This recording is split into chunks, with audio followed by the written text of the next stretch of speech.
Maligayang pagdating sa video ngayong araw, kung saan tutuklasin natin ang 5 karaniwang paraan na kadalasang ginagawa ng mga tao sa maling paggamit sa kanilang mga computer. May kasalanan ka ba sa alinman sa mga ito? Alamin natin.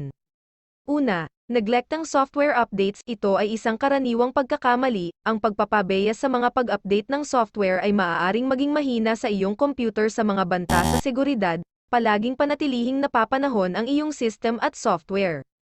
Pangalawa, ignoring backups. Ang pagwawalang bahala sa mga backup ay maaaring humantong sa pagkawala ng data. Mahalagang regular na i-backup ang iyong mga file upang maiwasan ang sakit sa ulo sa pagkawala ng mga mahahalagang data ng inyong computer.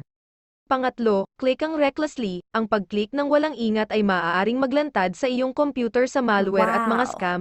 Maging maingat sa kung ano ang iyong i-click, lalo na sa mga hindi pamilyar na website. Pang-apat, poor password practices. Ang paggamit ng mahihinang password ay maaaring makompromiso ang iyong mga online na account. Palaging gumamit ng malakas, natatanging mga password at isaalang-alang ang isang tagapamahala ng password para sa karagdagang seguridad.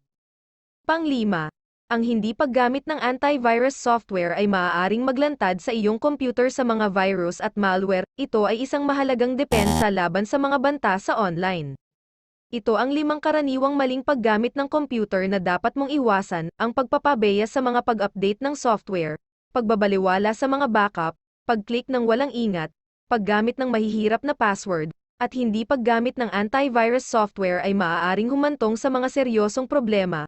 Manatiling ligtas at sulitin ang iyong computer sa pamamagitan ng matalinong paggamit nito. Salamat sa panonood. Kung nakita mong kapaki-pakinabang ang video na ito, huwag kalimutang mag-like at mag-subscribe para sa higit pang mga tips sa teknolohiya. At tandaan, ang computer ay isang makapangyarihang tool, gamitin ito ng matalino.